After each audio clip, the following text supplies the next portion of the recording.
សាច់រឿងចាប់ផ្ដើមដានក្រុងឈៀននិយាយខ្លាំងៗចាប់តាំងពីពេលនេះតទៅបាក់យ៉ាន់យូគឺគ្មានអ្វីពាក់ព័ន្ធជាមួយនឹងដានកងវ៉ាន់ទេដោយអស់កម្លាំងខ្លាំងពេកនេះក៏បានស្លាប់បាត់បង់ស្មារតីទៅចំណែកឯដានកងវ៉ាន់នាងក៏អស់កម្លាំងផងដែរហាលីបានជិតទឹកខ្លួនសាមវិជា10000ឆ្នាំមកឲ្យប៉ុន្តែដានកងវ៉ាន់គិតថានេះគឺពិតជាមានតម្លៃពេកហើយនាងគឺគ្មានអ្វីកាត់ឡើងធ្ងន់ធ្ងរទេអញ្ចឹងក៏បានមកយកដៃបិសាចឈាមមកពិនិត្យមើលកម្លាំងរបស់វាគឺពិតជាគួរឲ្យខ្លាចដែលនេះអ្នកគ្រូបានបកគលឲ្យបងស្រីសង្ឃឹមថាបងស្រីនឹងអាចប្រើប្រាស់ត្រាបិទសង្កត់វាមនុស្សស្មានថាបងស្រីគឺដែលចិត្តប្រើប្រាស់វាអញ្ចឹងទេដានកងវ៉ាន់គិតថាឬមួយក៏ដោយការផ្លាស់ប្ដូរអត្តចរិតរបស់បងស្រីវាគ្មានផលប៉ះពាល់ពីដៃបិសាចឈាមនេះហើយហាលីនិយាយថារឿងបញ្ហាទាំងនេះកើតឡើងប្រហែលជាមកពីអត្តចរិតរបស់គាត់រឿងរស់ពេកហើយបើសិនបើបញ្ហាទាំងនេះនៅតែបន្តវាគឺមិនជារឿងល្អទេដានកងវ៉ាន់ប្រើប្រាស់កម្លាំងបើកថងផ្ទុកបងស្រីរបស់នាងហើយនេះវាគឺជានិមិត្តសញ្ញាបណ្ដាសាចុងចិត្តនៅកងវ៉ាន់នេះក៏បានចាប់ច្បាច់បំបែកវាបណ្ដាសាចុងចិត្តនៅលើខ្លួនក៏ត្រូវបានបំផ្លាញផងដែរហើយមិនចឹងទៀតហាលីគឺពិតជាចាប់អារម្មណ៍តាក់ទងជាមួយនឹងចិញ្ចៀនមួយនេះហើយអញ្ចឹងក៏បានចុចចិញ្ចៀនដែលបានមកពីចលំភ្នំរាជវង្សឆាងខុនមកពិនិត្យមើលវាគឺពិតជាដូចគ្នាបែបបិនហាលីនិយាយប្រាប់ហើយចិញ្ចៀននេះខ្ញុំក៏បានយកពីចលំភ្នំរបស់រាជវង្សឆាងខុនហើយកំណត់ស្មានថាវាគ្មានមួយគូអញ្ចឹងទេតែចិញ្ចៀនទាំងដៅបិសាចឈាមនិងរាជវង្សឆាងខុនតើបញ្ហាទាំងនេះគឺជាប់ពាក់ព័ន្ធជាមួយនឹងគ្នាអ្វីខ្លះទៅដានកងវ៉ាន់នេះក៏និយាយគិតតាក់ទងជាមួយនឹងរាជវង្សឆាងខុនតើរាជវង្សឆាងខុនគឺជាមនុស្សម្នាក់ដែលអាចគេចខ្លួនចេញពីចលំភ្នំបិសាចដោយគ្មានរបួសម្នាក់នោះមែនទេហើយថាចិញ្ចៀនខ្មៅនេះនឹងដៅបិសាចឈាមគឺបានយកចេញពីចលំភ្នំបិសាចនោះដែរដូច្នេះចលំភ្នំបិសាចគឺពិតជាស័ក្តិសមតាមកេរ្តិ៍ឈ្មោះរបស់វាដែលជាទីខ្លាញ់ដែលគ្រោះថ្នាក់បំផុតនៅទឹកដីធិនណានេះមែនហើយថាហេតុអ្វីបានជាចិញ្ចៀនមួយនេះគឺស្ថិតនៅក្នុងកណ្ដាប់ដៃបងស្រីរបស់ខ្ញុំទៅវិញចឹងរបស់ទាំងនេះគឺពិតជាគ្រោះថ្នាក់ពេកហើយជាពិសេសគឺដៅបិសាចឈាមនេះឯងគឺមានតែគាត់បានថាពលរដ្ឋដល់ទិដ្ឋភាពរបស់លោកទេទៅបានទប់ស្កាត់ជាមួយនឹងវាបានដូច្នេះដៅបិសាចឈាមនេះលោកគួរតែរក្សាទុកវាទៅក៏ប៉ុន្តែក៏ត្រូវតែប្រចាំបំផុតកុំឲ្យធ្លាក់ឆ្នឹកក្នុងផ្លូវបិសាចហាលីក៏ប្រើប្រាស់កម្លាំងរដ្ឋាភិបាលទៅចាប់កាន់ដៅបិសាចឈាមនិងប្រើប្រាស់កម្លាំងរដ្ឋាភិបាលបន្ថែមទៀតគ្រប់គ្រងនិងបង្ក្រាបនៅកម្លាំងថាពលបិសាចយកដៅបិសាចឈាមមករក្សាទុកទៅហើយចំណែកឯបន្ទាប់មានតម្លៃផ្សេងៗទៀតណាកងវ៉ាន់ក៏បានទុកឲ្យបងស្រីរបស់នាងវិញហាលីក៏បានឆ្លៀតពេលប្រមូលយកសត្វលិតខាងវិញ្ញាណក៏ដូចជាប្រមូលយកក្បួននៃការមកកាត់មករក្សាទុកវិញ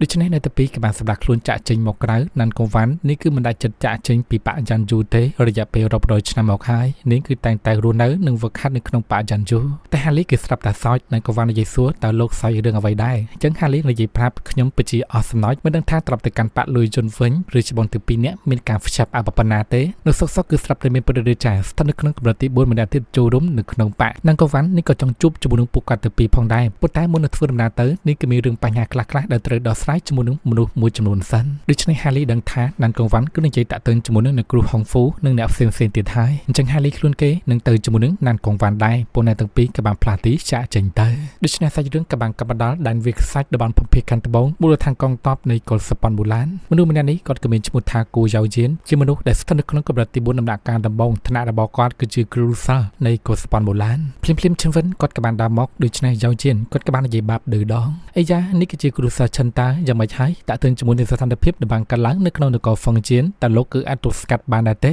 តាជិនវិននិយាយទៅវិញថាកុំមកនិយាយចំអកច្បាស់ខ្ញុំនៅពេលនេះអីសោះបើតាក់ទងជាមួយនឹងមនុស្សដែលស្ថិតនៅកុលសប៉ុនបូឡានរបស់ពួកយើងម្នាក់គឺសុទ្ធតែជាវីរៈបរិយគឺប្រយុទ្ធតស៊ូដោយមិនខ្លាចបាត់បង់ជីវិតមកដោយមនុស្សមួយចំនួនខ្លះទេគឺសុទ្ធចិត្តនៅទីកន្លែងនេះមិនបង្ហាញខ្លួនចេញមកទៅធ្វើអ្វីសោះភ្លាមមានមនុស្សស្រីម្នាក់ផ្លាស់ទីចូលមកថាលោកគ្រូសាស្ត្រទាំងពីរពលលោកក៏មានអាយុកាលជិត1000ឆ្នាំហើយហេតុអ្វីបានជានៅតែឆ្លោះគ្នាដូចជាកូនក្មេងទៀតអញ្ចឹងម្ល៉េះហើយនាងគឺជាគ្រូសាស្ត្រលីហើយឋានៈរបស់នាងគឺជានារីពិសិដ្ឋដែលស្ថិតនៅកុលសប៉ុនបូឡានជាមនុស្សដែលស្ថិតនៅក្នុងកម្រិតទី4ដំណាក់កាលកណ្ដាលហើយប្រសិនបើពួកអ្នកទាំងពីរចង់វាយគ្នាក៏ណាតែចាក់ចេញទៅវាយគ្នានៅខាងក្រៅទៅកុំរំខានភាពស្ងប់ស្ងាត់នៅទីកន្លែងនេះឲ្យសោះអ្នកទាំងពីរពួកគាត់គឺមិនហ៊ានធ្វើអ្វីផ្ដេសផ្ដាសទេជវិននិយាយថាធ្វើឲ្យនារីពិសិដ្ឋអស់សំណោចហើយបើចានទេបើតាក់ទិនជាមួយនឹងខ្លួនខ្ញុំផ្ទាល់នេះគឺមិនចោះខ្ញុំអនក្បាលអនគ្រប់ទៅកាន់មនុស្សកញ្ចាស់ម្នាក់នោះឡើយដូច្នេះគ្រូសាលីនាងក៏និយាយសួរទៅកាន់ឈិនវិនចឹងណាមូលហេតុដែលគ្រូសាឈិនវិលត្រឡប់មកវិញលើកនេះតែមានរឿងអ្វីឲ្យប្រកាសតើនៅពេលដែលឈិនវិននិយាយប្រាប់នារីពិសិដ្ឋមិនដឹងទេដែលខ្ញុំឈិនវិនក៏បានធ្វើដំណើរទៅកាន់តំបន់ព្រំដែននៃនគរហ្វុងជៀន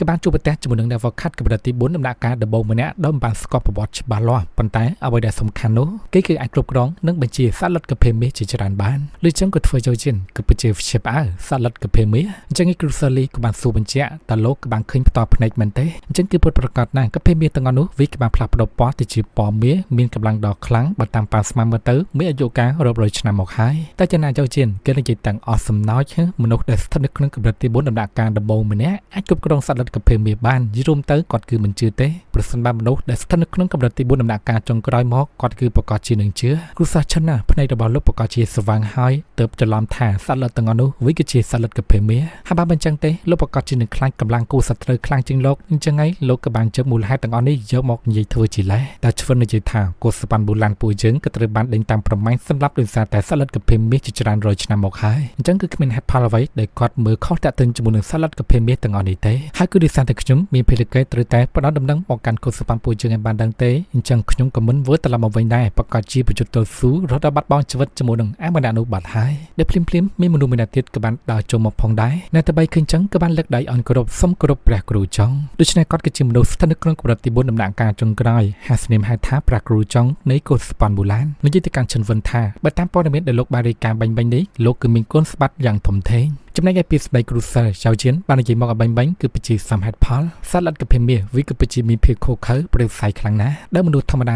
គឺមិនអាចគ្រប់គ្រងនិងបញ្ជាវាបានទេហើយត្រឹមតែសត្វលិតកាភេមៀដែលមានអាយុកាលរាប់រយឆ្នាំទៀតនោះគឺកាន់តែពិបាកនៅក្នុងការគ្រប់គ្រងវាទៀតហើយចំណែកឯគ្រូសិលនិយាយតាំងងើឆ្ងល់ឬមួយក៏ទឹកដីថ្នាំក៏មានសត្វលិតកាភេមៀទាំងអស់នោះដែរហើយថាហេតុអ្វីបញ្ជាវោសត្វលិតកាភេមៀទាំងអស់ហ្នឹងពីមុនមកវីគីមិនដែលបង្ហាញខ្លួនមកអញ្ចឹងតែព្រះគ្រូចង់និយាយថាជាងខ្លាំងនៅក្នុងលោកនេះប្រៀបបានដូចជាត្រីហើយឆ្លងកាត់នៅដងទឹកទន្លេមិនចាំទីបាត់តាក់ទិនជាមួយនឹងការប្រយុទ្ធនៅលើកនេះគឺទើបតែចាប់ផ្ដើមតែប៉ុណ្ណោះដូច្នេះពួកយើងក៏មើលស្នាសមត្ថភាពរបស់សត្រូវពេកបើតាក់ទិនជាមួយនឹងរឿងចម្ងល់ទាំងអស់នេះហើយនៅពេលដែលយើងបានជួបជាមួយនឹងមនុស្សម្នាក់នោះបញ្ហាទាំងអស់នឹងត្រូវបានរលាយត្រដាងហើយក៏សឹកខំថានៅពេលនោះគ្រូសាលីគូណាតែចាត់ការនឹងដោះស្រាយដោយបន្តផងហើយក៏បានបញ្ជាទៅកាន់គ្រូសាទាំងពីរគូណាតែសបផ្សាយដំណឹងទៅកាន់សាខាកុសបននានាគឺត្រូវតែបង្កើនការប្រុងប្រយ័ត្នមនុស្សដែលស្ថិតនៅក្នុងកម្រិតទី4ដែលមានសមត្ថភាពអាចគ្រប់គ្រងបញ្ជានៅវងសត្វលិតកាភេមៀហើយក៏ត្រូវតែស៊ើបអង្កេតប្រវត្តិទីតាំងមនុស្សម្នាក់នោះឲ្យបានច្បាស់លាស់ផងដែរនៅពេលដែលទទួលបានដំណឹងគឺបញ្ញាបរិការមកវិញភ្លាមជាបន្ទាន់ហើយម្ចាស់ទៀតចាប់តាំងពីពេលនេះតទៅនគរហ្វឹងជៀនក៏ត្រូវបានកំទេចនិងស្ថិតនៅក្រោមការគ្រប់គ្រងរបស់ពួកយើងហើយពួកអ្នកទាំងអស់គ្នាគឺមិនចាំបាច់ធ្វើដំណើរទៅកាន់ទឹកដីរបស់គូសត្រូវទេហើយនៅរងចាំមើលម្ចាស់សម្ព័ន្ធទាំង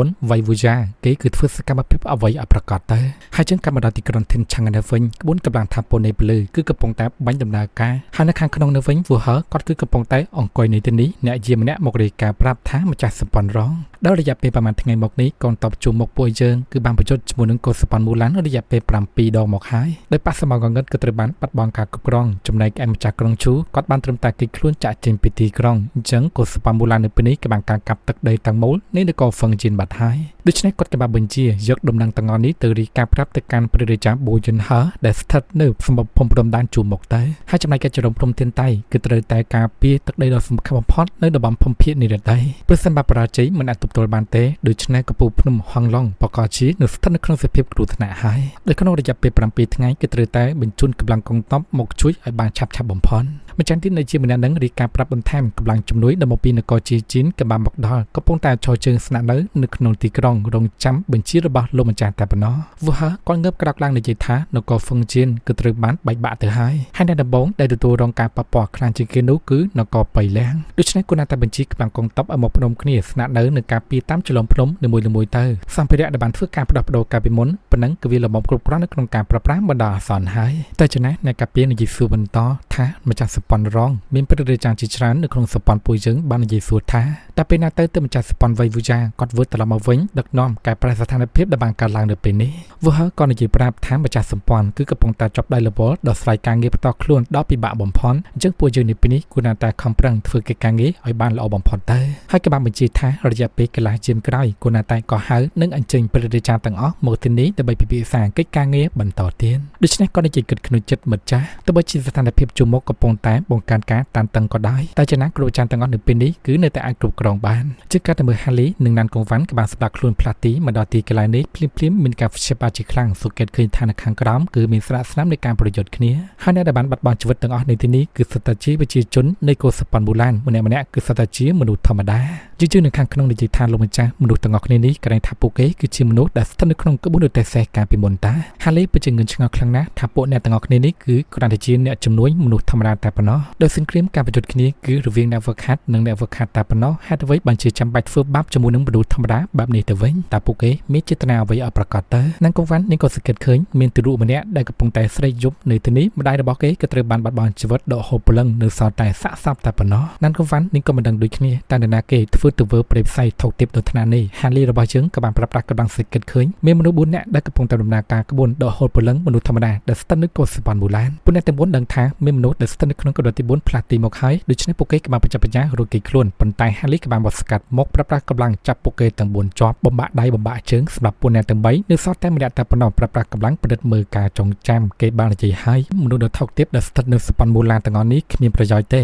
ក៏ប៉ុន្តែភ្លើងវិទ្យុរបស់ពួកគេគឺមានតម្លៃបំផុតចំពោះពួកយើងទាំងអស់គ្នាដូច្នេះហាលីក៏និយាយសួរតើពួកឯងគឺជានរណាគេឲ្យប្រកាសហើយសាច់រឿងរបស់យើងក៏ត្រូវបានកាត់ស្លេះតែប៉ុណ្្នឹងដែរហើយយើងនឹងជួបគ្នាជាមួយនឹងភាពថ្មីជាបន្តទៀតអរគុណច្រើន